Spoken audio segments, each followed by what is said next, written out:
Bonjour à tous et bienvenue sur cette nouvelle vidéo sur la chaîne sur la séduction. Dans cette vidéo, on va essayer de parler ensemble de qu'est-ce que tu peux mettre en place dans ta vie pour pouvoir progresser en séduction. La première chose que je voulais te parler, c'était d'augmenter ta valeur sociale en étant quelqu'un à l'aise socialement. C'est-à-dire que les personnes qui sont inhibées, les personnes qui ont du mal à socialiser, ou qui n'ont pas en fait la bonne vibe pour discuter avec les gens dans des environnements sociaux, elles sont un peu mis au placard, elles sont un peu mis de côté et elles arriveront peut-être pas à marquer des points. La force est plutôt du côté des extravertis que des introvertis, n'en déplaise à certains qui peuvent dire l'inverse. Je pense très sincèrement que quand tu as des capacités sociales importantes, c'est beaucoup plus facile pour toi de nouer des rencontres. J'en arrive au but de cette vidéo qui est qu'en fait tu dois être notamment à l'aise dans les situations sociales, mais qu'en plus de ça, tu dois être à l'aise dans pas toutes les situations sociales, mais dans le plus de situations sociales possible. Et donc, si tu veux être le plus à l'aise dans plein de situations sociales, il faut que tu arrives à t'exposer à ces situations-là, à des situations qui peuvent être parfois compliquées, et tu apprends à apprivoiser. Ça, c'est l'objectif. J'ai envie que mes skills sociaux soient meilleurs, et si j'ai envie qu'ils soient meilleurs, je dois m'exposer au risque. Je dois essayer d'être à l'aise dans plein d'environnements différents. Ça se fait de manière beaucoup plus facile que tu crois, parce que à partir du moment où tu as réussi à développer une forme d'aisance dans un certain milieu, tu vas pouvoir facilement la reproduire dans d'autres endroits. Donc si tu es à l'aise dans tel lieu, tu vas pouvoir être à l'aise dans un autre lieu, etc., etc. La seule chose, c'est que tu vas peut-être avoir une barrière à l'entrée, tu vas avoir des petites difficultés au départ à lancer la machine. Et finalement, c'est assez marrant parce que ce qui se passe, c'est que c'est tout le temps la même façon dont ça va un peu bugger, quoi. Ça va surtout bugger au départ et après, tu vas reconnaître qu'il y a certains environnements qui sont plus bloqués que d'autres, où les gens sont beaucoup plus à l'aise et c'est beaucoup plus facile de discuter avec n'importe qui, et d'autres endroits où, même des endroits qui paraissent très sociaux, qui sont très difficiles d'accès, où les gens sont beaucoup plus dans leur bulle, beaucoup plus renfermés. Si toi t'arrives à créer quelque chose dans tous ces environnements-là, tu vas devenir de plus en plus meilleur et tes compétences sociales vont être meilleures. Pourquoi est-ce que j'insiste tant sur ce point? Si tu arrives à changer l'image mentale que tu as de toi-même, tu vas pouvoir changer les cartes. Et en changeant les cartes, tu vas créer dans ton cerveau des nouvelles connexions neuronales, une nouvelle manière de penser, une nouvelle manière d'être qui va être plus adéquate par rapport à ce que tu cherches véritablement, par rapport à tes aspirations. Tu vas un peu débloquer ton cerveau. Et c'est quelque chose quasiment de chimique, presque de physique. Mais maintenant, tu vas certainement me demander comment est-ce que je fais pour être à l'aise dans ces situations-là si je le suis pas forcément. Moi, les conseils que je vais te donner là-dessus, déjà, c'est d'essayer de trouver des mentors. Si tu as des mentors autour de toi, des gens qui sont forts socialement, qui ont une certaine présence, une certaine affirmation, une certaine confiance en eux, qui ont des facilités à discuter avec tout un chacun, on en connaît quasiment tous dans notre entourage. Moi, j'ai des gens comme ça qui se sont forgés même des fois des caractères un peu spéciaux, qui arrivent à créer facilement des contacts, des liens, etc. Inspire-toi d'eux, fréquente-les régulièrement pour qu'ils soient contagieux vis-à-vis de toi. Si tu prends l'habitude de voir ça comme quelque chose de normal, finalement, ça va devenir normal aussi pour toi. Ce qui va ne plus te paraître normal, c'est d'être bloqué dans des situations, par exemple. Dans les bootcamps que je faisais, tu sais, je faisais des approches pendant genre toute une après-midi, je faisais une série d'approches toute une après-midi, etc., quoi. Et au début, t'étais bloqué, quoi. C'est-à-dire, au début, t'as du mal à aller discuter, à dire bonjour, tout ça. Et puis, en fait, à la fin de la journée, les gens qui réagissent mal, qui te paraissent bizarres. Ça change tout en fait. C'est-à-dire qu'en fait, t'arrêtes de te dire oui, c'est moi qui fais mal les choses. Là, tu reconnais le fait que la personne n'est pas dispo pour X ou Y raison que tu maîtrises pas, et t'acceptes le fait que la personne ne soit pas dans le mood pour répondre à ce que tu lui demandes. Mais tu vas pas te remettre en question en mode ouh là là là là, je suis mauvais, je suis pas bon, etc. Tu vois. Mais parce que t'as créé cette expérience-là au cours de ton après-midi où t'as vu beaucoup de filles différentes, et du coup, ta manière de juger ton interaction n'est pas la même qu'au départ. L'objectif de la méthode que je te donne, c'est que tu puisses agir comme un stratège. Un stratège, c'est quelqu'un qui part en guerre, qui a une armée, qui essaye de diriger les armées dans un but précis. C'est exactement la même chose. Le but, c'est pas de perdre des soldats ou de les préserver, le but c'est de gagner la guerre. Et une guerre, ça prend du temps à y être gagné, donc tu vas avoir besoin de mobiliser des efforts et des ressources. Et ça, vois ça vraiment comme un stratège, t'es lucide, t'es constant dans tes efforts, tu sais exactement où tu vas aller, et tu fais des efforts mesurés et réguliers constant de construire tes objectifs. Inspire-toi de cette métaphore du stratège. Essaye aussi de faire des sports d'endurance. Si, par exemple, t'aimes faire de la course à pied, de la natation, du vélo, c'est des sports qui t'obligent à tenir sur la durée. Si t'as envie de devenir bon en séduction, il va falloir faire ce travail-là constant. Il va falloir s'engager dans un marathon. Être à l'aise dans toutes les situations sociales, ça va te demander du temps, de l'expérience, de la pratique. Ça va peut-être pas être facile du jour au lendemain. Donc, c'est pour ça qu'un sport d'endurance, ça peut t'aider à forger ce même état d'esprit qui est un état d'esprit de ténacité où tu ne lâches rien par rapport aux objectifs que tu t'es fixés. Tu restes constant dans tes efforts. L'autre chose que tu peux prendre en compte si tu commences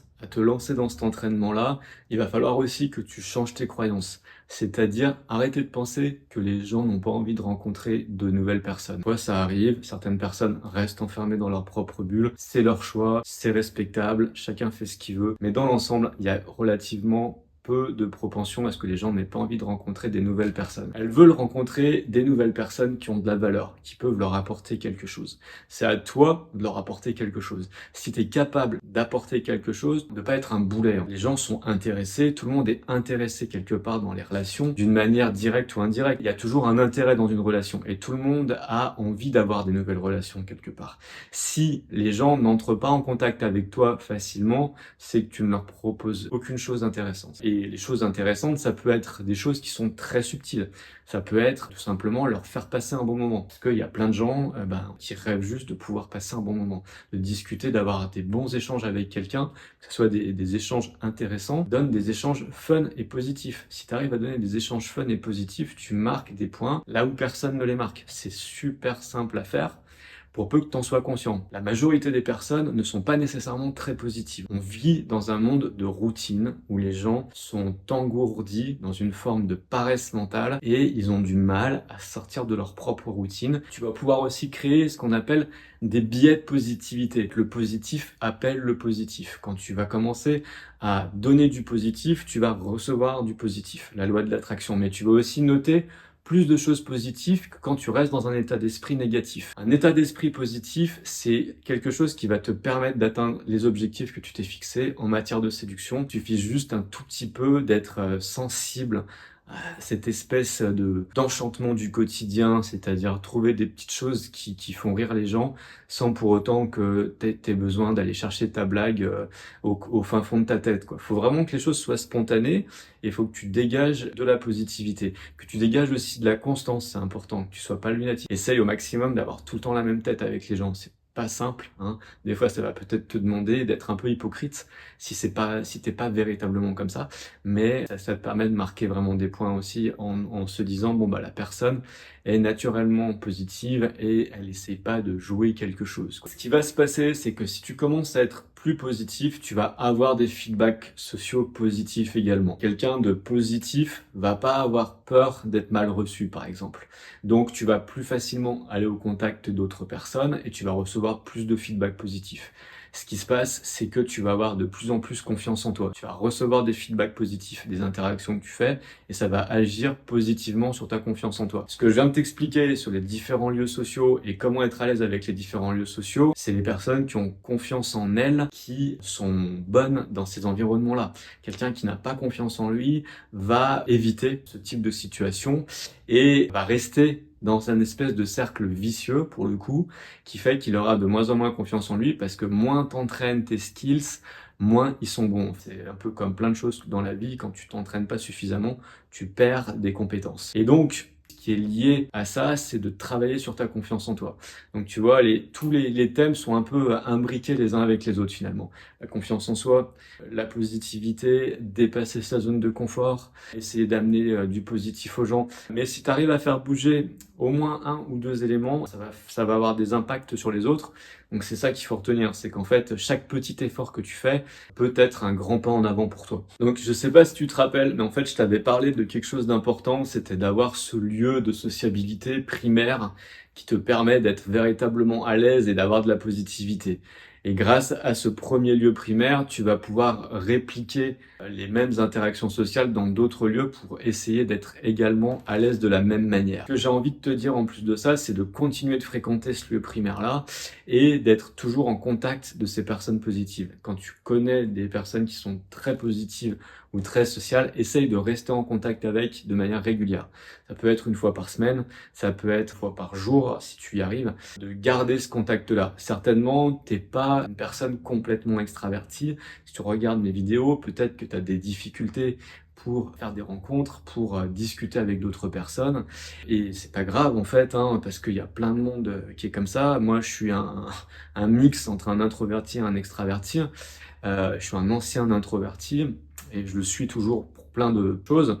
Mais si tu arrives à fréquenter des personnes qui vont t'entraîner là-dedans, ou grâce aux réseaux sociaux, à ma chaîne YouTube par exemple, à une communauté dédiée, ça va t'aider à rester en contact vraiment avec ce que tu cherches véritablement, c'est-à-dire être une personne qui soit plus séduisante, qui a plus de facilité pour discuter avec les autres et qui fait plus de rencontres. Voilà, ces personnalités-là, statistiquement, rencontrent plus de personnes que les personnes introverties qui ne fréquentent personne. J'espère que tu as compris l'essence même de cette vidéo.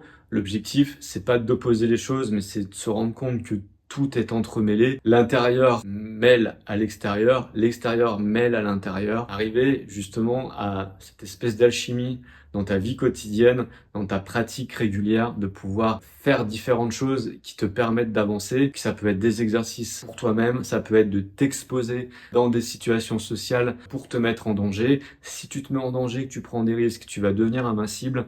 Si tu deviens invincible, tu vas attirer plus les femmes. Si tu attires plus les femmes, tu vas faire plus de rencontres. J'espère que cette vidéo t'a plu. Si tu as envie d'en discuter, on peut en discuter ensemble dans les commentaires. N'hésite pas à t'abonner à la chaîne si tu as envie de rester en contact avec tout ce contenu pour avancer. Voilà, il y a également la newsletter dans la description de la vidéo. Tu as un lien, tu peux t'inscrire à mon groupe privé en me laissant ton mail. Je te dis à bientôt. Salut, salut.